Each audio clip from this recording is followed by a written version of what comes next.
lashing the U.S. Gulf Coast with heavy rains and strong gusts. The Category 1 storm has now made a second landfall at Biloxi, Mississippi.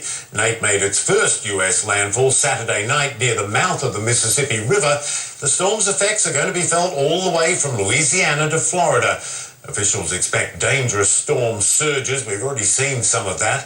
Also, fallen trees and downed power lines. More than 7,000 households are actually without power in Alabama at the moment. Nate has already carved a path of destruction in Central America, killing at least 28 people in Costa Rica, Nicaragua, and Honduras. And as we keep our eyes on Hurricane Nate, we haven't forgotten, of course, the plight of Puerto Rico, pummeled by the monster Hurricane Maria just 2 weeks ago. Millions of people in the U.S. territory are still living without electricity, water, and other basic necessities.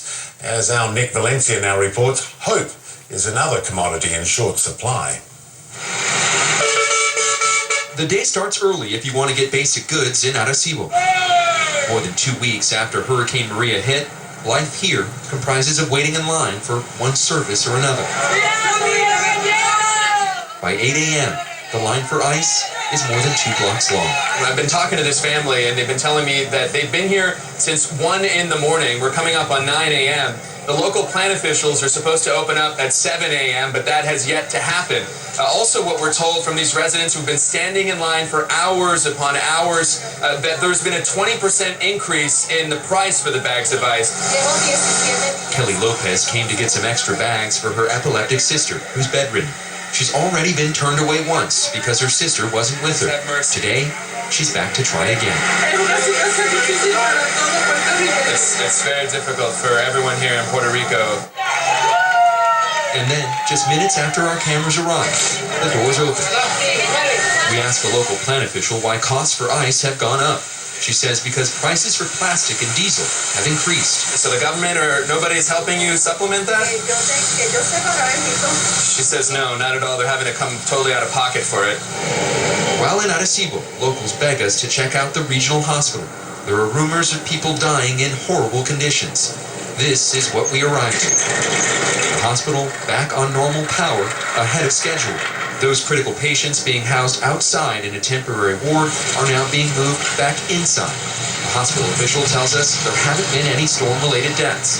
Mark Thorpe is the commander of a federal disaster relief team assisting the hospital. When we have these in the continental United States, we can get help there quicker. The challenge here is getting everything here. Thorpe knows there are rumors about a lack of urgency in the relief efforts, and it's taken a toll on him. When the hurricane came over, we were here.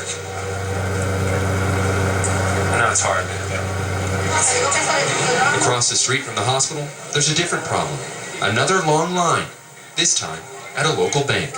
Just before we got here, we're told the bank system collapsed, and now those who have been staying in line, there's no guarantee that they're going to get any money. Abisaí Medina drove 30 minutes from a neighboring town just to stand in line 5 hours. He says he has no other choice. Everything is money here. Everything is money. In Arecibo, locals say they are living each day as if it's the first day after the storm. Desperate for help, but now they've lost hope. Nick Valencia, CNN, Arecibo, Puerto Rico. Long way to go. Thanks for watching CNN Newsroom. I'm Michael.